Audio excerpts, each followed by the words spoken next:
श्री स्वामी समर्थ. स्वागत आहे तुमचं माझ्या यूट्यूब चॅनलमध्ये. आजचा दिवस तुम्हाला खूप छान सुख समाधानाचा आणि आनंदाचा जाऊ देत ही स्वामींच्या चरणी प्रार्थना करते आणि आज या नवीन व्हिडिओला सुरुवात करते. तर बघा मित्रमैत्रिणींनो, उद्या 15 फेब्रुवारी वार रविवार आणि उद्याच्या दिवशी आलेली आहे महाशिवरात्री. महाशिवरात्रीचा दिवस हा अतिशय अत्यंत खूप प्रभावशाली दिवस आहे. देवादिदेव महादेवांच्या पूजेचा सर्वोत्तम दिवस मानला जातो आणि या दिवशी महादेव प्रकाशाच्या स्वरूपामध्ये प्रगट झाले होते. पृथ्वीवरती या दिवशी शिवतत्व हे जास्त प्रमाणामध्ये कार्यशील असते आणि पृथ्वीवरील सर्व शिवलिंगामध्ये सूक्ष्म स्वरूपाने महादेव अवतरले असतात. महाशिवरात्री ही गंगेच्या थेंबाप्रमाणे पवित्र आणि तितकी शुभ मानली गेलेली आहे. महाशिवरात्रीच्या दिवशी जो पण कोणी भक्त महादेवांची पूजा करतो, व्रत करतो, उपवास करतो, त्या व्यक्तीच्या मनातील इच्छा मनोकामना 100% महादेव नक्कीच पूर्ण करत असतात. त्याचबरोबर महाशिवरात्रीच्या दिवशी काही प्रभावशाली सेवा आणि उपाय जर आपण केले तरी सुद्धा आपल्या जीवनातील आर्थिक समस्या अडचणी ह्या दूर होतात. त्याचबरोबर महाशिवरात्रीच्या दिवशी रात्रीच्या पूजेला खास विशेष अनन्यसाधारण असं महत्व आहे. देवादिदेव महादेवांची 4 प्रहरामध्ये पूजा ही या दिवशी आवर्जून केली जाते. यंदा हे 4 प्रहर कोणते असणार आहेत तर पहिला प्रहर हा 15 फेब्रुवारीला संध्याकाळी 6:11 पासून ते रात्री 9:22 असणार आहे. प्रहर हा 15 फेब्रुवारीला रात्री 9:22 पासून ते मध्यरात्री 12:34 असणार आहे. तिसरा प्रहर हा मध्यरात्री 12:34 पासून ते पहाटे 3:46 असणार आहे. चौथा प्रहर म्हणजे चतुर्थ प्रहर हा पहाटे 3:46 पासून ते सकाळी 6:59 म्हणजे 7 वाजेपर्यंत असणार आहे.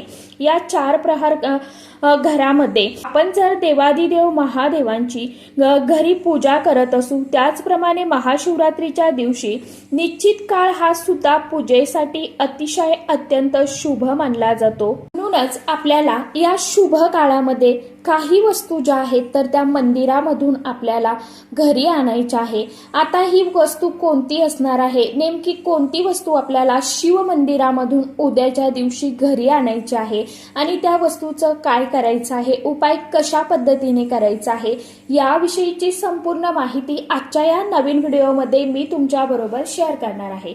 त्यामुळे तुम्ही हा व्हिडिओ स्किप न करता शेवटपर्यंत नक्की बघा. चॅनलवरती तुम्ही जर हा व्हिडिओ पहिल्यांदा बघत असाल तर चॅनलला आवर्जून सबस्क्राईब करा आणि असेच नवनवीन माहितीपूर्ण व्हिडिओ बघण्यासाठी समोरील बेल आयकॉनलाही प्रेस करा. त्यामुळे काय होईल, जेव्हा कधी मी नवीन व्हिडिओ अपलोड करेल तर सर्वात अगोदर त्याचं नोटिफिकेशन तुम्हाला मिळेल आणि तुम्ही एकही व्हिडिओ मिस करणार नाही. तर बघा मित्रमैत्रिणींनो, कारण की यंदाचा निश्चित काळ हा रात्री 12:34 पासून ते रात्री 1:01 असणार आहे. तर या दिवशी आपल्याला महादेवांच्या मंदिरातून काही वस्तू ह्या घरी आणायच्या आहे. यामुळे आपल्या ज्या काही समस्या आहेत तर त्या हळूहळू करून दूर होतील. आपल्या ज्या काही इच्छा आहेत तर त्या देखील पूर्ण होतील. म्हणूनच दिवसभरामध्ये आपण या वस्तू घरी आणू शकता किंवा मग रात्री आपण जेव्हा पूजा करणार आहोत ना त्यावेळी आपल्या घराच्या आसपास जर जवळ कुठे देवादिदेव महादेवांचं मंदिर असेल तर रात्रीचे जे प्रहर आहेत तर या वेळेमध्ये जाऊन सुद्धा आपण या वस्तू घरी आणल्या तरी देखील चालणार आहे. या जगामध्ये अशी कोणतीही व्यक्ती नाही की जी व्यक्ती ही पूर्णपणे सुखी आहे. प्रत्येकाच्या आयुष्यामध्ये काही ना काहीतरी प्रॉब्लेम हे असतातच किंवा काहीतरी समस्या अडचणी ह्या आहेतच. प्रत्येक व्यक्तीला आयुष्यामध्ये कधी ना कधीतरी कोणत्या तरी संकटाचा समस्येचा सामना जो आहे तर तो जीवनामध्ये करावा लागतो. काही ना काही समस्या ह्या माणसाच्या आयुष्यामध्ये येतच असतात. सुखाचे दिवस संपले की दुःखाचे दिवस येतात, दुःख संपलं की सुख येतच. असं हे ऊन सावलीप्रमाणे चक्रवादळ जे म्हणतो ना आपण तर ते चालूच असतं. म्हणूनच आपल्या आयुष्यामध्ये ज्या काही समस्या आहेत तर त्या दूर होण्यासाठी आपल्याला महादेवांच्या मंदिरामधून ही एक वस्तू आणायची आहे. आपली कोणतीही आणि कितीही कठीण इच्छा असेल तरी सुद्धा आपण ही वस्तू घरी आणू शकता।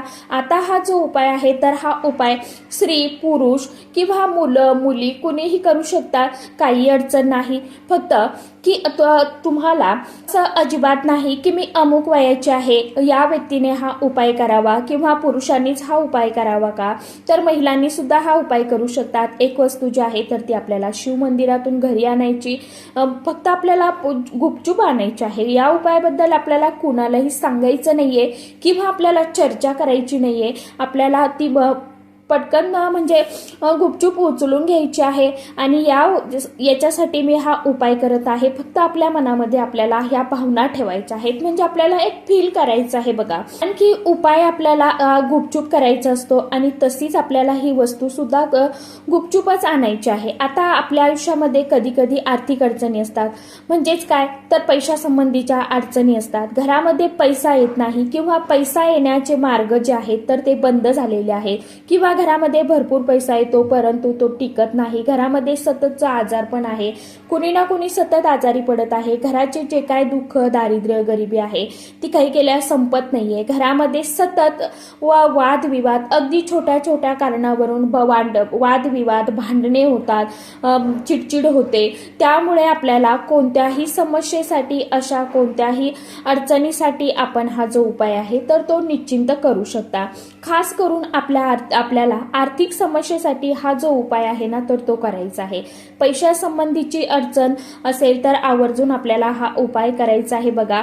या उपायामुळे नक्कीच आपल्या ज्या काही पैशा संबंधीच्या अडचणी असतील, अडथळे असतील तर त्या दूर होतील। घरामध्ये पैसा येण्याचे मार्ग जे काय आहे रखडलेले खुंटलेले तर ते बंद झालेले जे काही पैशाचे मार्ग आहेत तर ते खुले होतील। म्हणूनच आपल्याला शिव मंदिरामधून तांदूळ जे आहेत तर ते घरी आणायचे आहे। शिवलिंगावरती तांदूळ जे आपण अर्पण केलेले आहेत तर त्यातील आपल्याला काही तांदूळ अगदी 21, 11 किंवा 5 असे आपल्याला विषम संख्येमध्ये घ्यायचे आहे। तिथे तर आपण मोजू शकत नाही, परंतु जेवढे हातामध्ये आले तेवढे तुम्ही घेऊ शकता।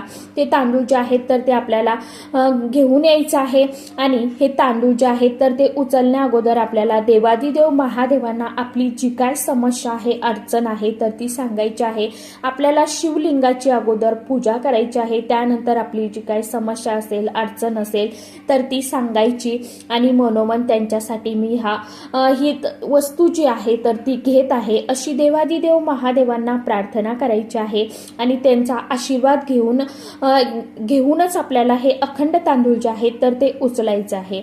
आणि आपल्याला यातील 5 दाणे जे आहेत तांदूळाचे तर ते उचलायचे। घरी आणल्यानंतर आपल्याला काय करायचं, जेव्हा आपण भात शिजवतो त्यामध्ये आपल्याला हे तांदूळ टाकायचे आणि हा भात घरातील प्रत्येक सदस्याला द्यायचा आहे। किंवा हे तांदूळ जे आहेत तर ते आपण एका लाल कपड्यामध्ये बांधून आपल्या तिजोरीमध्ये, लॉकरमध्ये, गल्ल्यामध्ये ठेवू शकता। पैशा संबंधीच्या ज्या काय अडचणी असतील तर हे तांदूळ आपल्या तिजोरीमध्ये ठेवा, लाल कपड्यात बांधून ठेवा। आणि जर घरामध्ये सतत कुणी किरकिर, आजारपण असेल, किरकिर करत असेल, भांडणे होत असेल, कलह होत असतील, घरामध्ये काही केल्या मानसिक समाधान, शांती, सुख जे आहे ना आपण म्हणतो तर ते नसेल तर आपल्याला भातामध्ये हे तांदूळ टाकायचे आणि हा भात घरामध्ये आपल्या जेवढे व्यक्ती आहेत ना तर त्यांना सर्वांना द्यायचा आहे। दुसरी कोणती वस्तू आणायची आहे तर आपण ज्यावेळी शिवलिंगावरती बेलपत्र किंवा शिवलिंगावरती आपण धोत्र्याचं फळ अर्पण करतो तर आपल्याला एक बेलपत्र किंवा धोत्र्याचं फळ जे आहे तर ते आपल्याला घरी आणायचं आहे। ते धुवायचं वगैरे काहीच नाहीये, तसंच आपल्याला आणायचं आहे। शिवलिंगावरचं बरं का, खाली पडलेलं नाही। शिवलिंगावरती ज्या वस्तू अर्पण केलेल्या आहेत त्या वस्तू आपल्याला घ्यायच्या आहेत। परंतु आपल्याला सर्वात अगोदर देवादिदेव महादेवांचं पूजन करायचं आहे, मनोभावे सेवा करायची आहे। आपल्याला महादेवांना प्रार्थना करायची आहे की मी या उपायासाठी, या माझ्या समस्येसाठी ही वस्तू तुमची घेत आहे, कृपा करून मला आज्ञा द्या असं तुम्हाला म्हणायचं आहे। बेल असेल, बेलाचं पान असेल किंवा धोत्र्याचं फळ असेल तर ते तुम्हाला घ्यायचं आहे आणि लाल कपड्यामध्ये बांधून तुम्हाला तुमच्या घरामध्ये हे धोत्र्याचं फळ जे आहे ना तर ते ठेवायचं आहे असं वरती टांगून, जेणेकरून आपले सुतक असेल आपल्याला किंवा पिरियड्स असेल असे आपले या वेळेमध्ये आपले त्या वस्तूला हात लागणार नाही याची आपल्याला काळजी घ्यायची आहे। अशा पद्धतीने आपल्याला ते फळ जे आहे ना तर ते बांधून ठेवायचं आहे। जर व्यवसायामध्ये प्रगती होत नसेल, मनासारखा फायदा होत नसेल किंवा कोणाकडे आपले पैसे अडकलेले आहेत, आर्थिक स्थिरता आपल्या घरामध्ये नाही, तर अशा वेळेला आपल्याला काय करायचं आहे, शिवपिंडीवरती अर्पण केलेलं जे धोत्र्याचं फळ असतं तुम्हाला सांगितलं त्याप्रमाणे ते आपल्याला गुपचूप उचलायचं आहे, आपली समस्या सांगायची आणि ते तुम्हाला घ्यायचं आणि लाल कपड्यामध्ये बांधायचं आहे. त्याची पुरचुंडी पोटली जी आहे तर ती तयार करायची, तिजोरीमध्ये ठेवायची. यामुळे काय होतं तर आर्थिक अडचणी ज्या आहेत, यामुळे काय होतं तर आपल्या घरामध्ये आर्थिक अडचणी असतील तर तिजोरीमध्ये ठेवा. व्यवसायामध्ये जर आपण हा उपाय करणार असू व्यवसायासाठी तर त्या ठिकाणी आपला जिथे दुकान आहे, जिथे आपण गल्ला आपला लॉकर गल्ला आहे त्या गल्ल्यामध्ये तुम्ही ठेवू शकता किंवा मग दुकानामध्ये सुद्धा हे फळ तुम्ही बांधू शकता. फक्त लालच कपड्यामध्ये बांधायचं आहे. शक्यतो करून हा उपाय तुम्हाला जर रात्री 12 वाजता करता आला ना तर आवर्जून करून बघा आणि हे फळ वर्षभर तुम्हाला घरामध्येच ठेवायचं आहे बरं का. तर अशा पद्धतीने तुम्हाला धोत्र्याचं फळ जे आहे तर ते घरी आणायचं आहे, लाल कपड्यामध्ये गुंडाळून ठेवायचं. यामुळे आपल्या ज्या काही आर्थिक अडचणी समस्या आहेत तर त्या हळूहळू दूर होतात. धोत्र्याचं फळ आपल्याला जरी नाही मिळालं तरी आपण धोत्र्याचं पान किंवा फूल सुद्धा घेऊ शकतो, परंतु प्रयत्न करा की आपल्याला धोत्र्याचं फळ जे आहे ना तर ते फळच आणायचं आहे. पानाऐवजी फुलाऐवजी फळ आणण्याचा प्रयत्न करा आणि ते फळ जे आहे तर ते घरी आणल्यानंतर आपल्याला खाली ठेवायचं नाही, ही चूक करायची नाही. आपण मंदिरातून आलो की तसंच आपल्याला सोबतच एक कपडा न्यायचा आहे, त्या कपड्यामध्ये ते आपल्याला हे करून आणायचं, म्हणजे तिथूनच त्यामध्ये ते गुंडाळून आणायचं आहे. घरी आणल्यानंतर आपल्याला ते घरामध्ये बांधून ठेवायचं आहे किंवा मग आपला एखादा छोटा मोठा व्यवसाय असेल तर तिथे सुद्धा तुम्ही ते बांधू शकता. अशा पद्धतीने तुम्हाला हा जो उपाय आहे तर तो करायचा आहे. त्यानंतर आपल्याला आपली जी काही समस्या आहे ती महादेवांना सांगायची आहे की माझी ही अडचण दूर करा. यासाठी मी तुमचा आशीर्वाद म्हणून हे फळ जे आहे तर ते घेत आहे. अशा पद्धतीने हा उपाय तुम्ही नक्की उद्या महाशिवरात्रीच्या दिवशी करून बघा, कारण की उद्याच्या दिवसा इतका दिवस शुभ आणि पवित्र दिवस आहे, कारण की या दिवशी माता पार्वती आणि भगवान देवाधिदेव महादेवांचा विवाह सोहळा संपन्न झाला होता अशी देखील मान्यता आहे. म्हणूनच आपल्याला या दिवशी आपण जे काय उपाय करू, सेवा करू तर ते खूप म्हणजे खूप प्रभावी ठरत असतात. म्हणून हा धोत्र्याच्या फळाचा उपाय नक्की करून बघा. आशा करते व्हिडिओमध्ये सांगितलेली माहिती सर्वांना समजलीच असेल. ज्यांना काही अडचण असेल, काही समजलं नसेल तर त्यांनी कमेंट बॉक्समध्ये विचारू शकता. कमेंट बॉक्समध्ये हर हर महादेव सर्वांनी लिहा. तर चला, आजच्या व्हिडिओमध्ये इतकीच माहिती होती. कशी वाटली नक्की सांगा. व्हिडिओ आवडला तर चॅनलला आवर्जून लाईक, शेअर, सबस्क्राईब जरूर करा. परत भेटूया नवीन माहितीसोबत, नवीन व्हिडिओसोबत. तोपर्यंत सर्व माझ्या यूट्यूब परिवाराला श्री स्वामी समर्थ.